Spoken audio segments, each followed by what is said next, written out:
விஜய் வந்து ஃபோனில் சொல்கிறதால பசுபதி வந்து எல்லா வேலையும் விஜய் சொல்கிற மாதிரியே வந்து மன்னிப்பு கேட்குறாரு. அதுக்கு காலில் விழுறாரு. அப்புறம் வந்து காவேரி கிட்டே அடி வாங்குறாரு. எல்லா விஷயத்தையும் வந்து பசுபதி வந்து பண்ணிவிட்டு டாக்குமெண்ட்ஸ்லாம் ஒப்படைச்சிட்டு வராரு. அடுத்து வந்து இங்கே வந்து தன்னோட பிள்ளைக்காக வெயிட் பண்ணிட்டு இருக்காரு. அப்போ வந்து ராகவை வந்து ஒப்படைக்கும் போது வந்து எச்சரிக்கை விடுறாரு நம்ம விஜய். இதுக்கப்புறம் தேவையில்லாமல் வந்து காவேரி குடும்பத்தையோ இல்லை காவேரியை வந்து டிஸ்டர்ப் பண்ண அவ்வளோதான் உன்னை அப்படி நீ பண்ணினா எங்களெல்லாம் மீறி தான் நீ பண்ணி ஆகணும். நாங்களாம் சும்மா இருக்க மாட்டோம்னு சொல்லிட்டு 3 பேருமே நிற்கிறாங்க. அவங்க 3 பேரையும் பார்த்து அதிர்ச்சி அடைகிறாரு பசுபதி. அடுத்து வந்து ராகவ் வந்து என்னப்பா இவங்க இப்படி பண்ணுறாங்க, எல்லாத்துக்கும் இருக்குடா, இவனுங்க நான் சும்மா விடுவேனா, விடவே மாட்டேன்டா, ஆமாப்பா இவனுங்களை சும்மாவே விடக்கூடாது அப்படின்னு சொல்லிட்டு ராகவும் சொல்லிட்டு போகிறாரு. 2 பேருமே கிளம்புறாங்க. அடுத்து வந்து இங்கே 3 பேருமே கையடிச்சுக்கிறாங்க. ஐயோ நம்ம ஜெயிச்சிட்டோம், நம்மக்கிட்ட பத்திரமும் வந்துடுச்சு, அவன் வாணிலேயே நம்மளுக்கு திருப்பி கொடுத்துட்டோம்னு சொல்லிட்டு ரொம்ப சந்தோஷமாக வீட்டுக்கு வராங்க. வீட்டுக்கு வந்தோன்னே கங்கா எப்பவும் போல் வந்து குமரனை திட்டுறாங்க.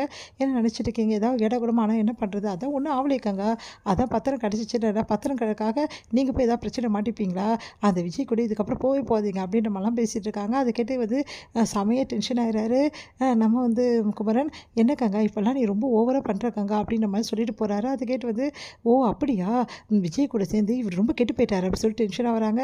அடுத்து வந்து இங்கே என்ன பண்ணுறாங்க, இந்த மாதிரி நிவின் வந்து பண்ணதை கேட்டுட்டு செமையாக டென்ஷன் ஆகிறாங்க. அவங்க அம்மா ஏன்டா இப்படிலாம் பண்ண, சொந்த அண்ணனுக்கு இப்படிலாம் பண்ணிட்டேடா அப்படின்னு சொல்லிட்டு திட்டி விடுறாங்க அவரை. அடுத்து வந்து எப்பவும் போல் யமுனா வந்து அப்படியே வந்து சொல்கிறாங்க, என்ன நினச்சிட்டு இருக்கீங்க, தேவையில்லாமல் இதுக்கு அந்த விஷயத்தை நீங்கள் தலையிடுறீங்க, அப்போது உனக்கு கொஞ்சம் கூட வந்து பொறுப்பே இல்லைல்ல, உன் வீட்டை காப்பாற்றணுன்ற பொறுப்பே இல்லைல்ல உனக்கு, இந்த விஷயத்தை கேட்டால் நீ சந்தோஷப்படாமல் தேவையில்லாமல் இப்படி பேசிகிட்டு இருக்க, அப்போது உனக்கு இவ்வளோ சுயநலவாதியா நீ அப்படி சொல்லிட்டு திட்டி விடுறாரு யமுனாவை நம்ம நிவின். அடுத்து வந்து இங்கே என்ன பண்ணுறாங்க, ரொம்ப வந்து மனசு கஷ்டப்பட்டு அழுதுட்டுருக்காங்க வந்து நம்ம சாரதா. அதை கேட்டு எல்லாம் அதிர்ச்சி அடைகிறாங்க. என்னம்மா ஏம்மா இப்போ போய் அழுகுற, அதான் பத்திரம் கிடச்சிது அதுக்கு தாண்டி அழுகுற, இதுக்காக எவ்வளோ கஷ்டப்பட்டிருப்போம் எவ்வளோ அசிங்கப்பட்டிருப்போம், ஆனால் கடைசியில் வந்து எல்லாம் வீட்டு மருமகன் எல்லாருமே நம்ம மீட்டு கொடுத்துட்டாங்க, மகன்களுக்கு செய்ய வேண்டியது அவங்க பண்ணிட்டாங்க, காலம் ஃபுல்லாக இவங்களுக்கு நன்றி உள்ளவனா நான் இருப்பேன்டி, இவங்களை நல்லா பார்த்துப்பேன் அப்படின்னு சொல்லிட்டு இருக்காங்க. அதை கேட்டு எல்லாரும் அழுகிறாங்க. வேணாம்மா அழாதம்மா அப்படின்னு சொல்லிட்டு இருக்காங்க. அடுத்து வந்து சாரதா வந்து விஜய்கிட்ட வந்து பேசுகிறாங்க. தம்பி நீங்கள் இப்படி பண்ணுவீங்கன்னு நினச்சி கூட பார்க்கல தம்பி, இந்த பத்திரம் வராமல் நான் பட்ட பாடு எனக்கு தான் தெரியும், என் வீட்டுக்காரர் கஷ்டப்பட்டு சம்பாரிச்சது வீடு, இந்த வீடு வந்து மறுபடியும் எங்கள் கைக்கு வந்துச்சு, இது போதும் தம்பி, ரொம்ப நன்றி தம்பி அப்படின்றாங்க. என்ன அத்தை இப்படிலாம் பேசுகிறீங்க, அப்போ நான் பிரித்து பார்க்குறீங்களா என்னன்றாரு. அதெல்லாம் இல்லை தம்பி, உண்மையிலே சொல்கிறேனே, இவ்வளோ நாள் நான் வந்து உங்களை வந்து மகன் நீங்கள் தான் சொல்லிட்டு இருந்தீங்க, நான் வந்து உங்களை அம்மாவாக நினைக்கிறேன், நான் இப்போ சொல்கிறேன் தம்பி, உண்மையிலே எனக்கு ஒரு பையன் இருந்தால் கூட இந்த அளவு பண்ணியிருக்க மாட்டான், அந்த அளவுக்கு மேலேயே நீங்கள் பண்ணிட்டீங்க, ரொம்ப நன்றி தம்பி அப்படி கண் கலங்குறாங்க.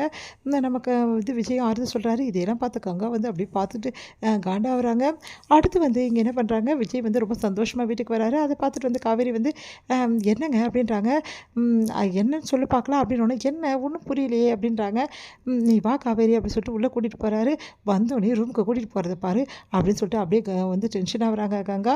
உன்னை என்ன காவேரி வரேன்னு சொல்ல வரமாட்டியா அப்படின்னு, ஏங்க எல்லாரும் இருக்கும்போது வந்து இப்படி வந்து கையை பிடிச்சி இழுத்துடுவீங்க நியாயமா அப்படின்னோடனே, சர்ப்ரைஸ் கொடுக்க தாண்டி அப்படின்னு, என்ன சர்ப்ரைஸு, சர்ப்ரைஸா, கண்ணை மூடு சொல்கிறேன் அப்படின்னோடனே, கண்ணை மூடணுமா, கண்ணை மூட்டு என்னங்க பண்ணுறது என்னோடனே, ஏங்க எல்லோரும் இருக்காங்க தேவையில்லை ஏடா கூடமா இது சரி என்னடி பேசுகிற, ரொம்ப முக்கியம் இதெல்லாம், நான் சொல்கிறது கேட்குறியா அப்படின்றாரு. சரி அப்போ என்ன தான் சர்ப்ரைஸ் சொல்லுங்கள் அப்படின்னு, கண்ணை மூடு காவேரி அப்படின்னு கண்ணை மூடிக்கிறாங்க.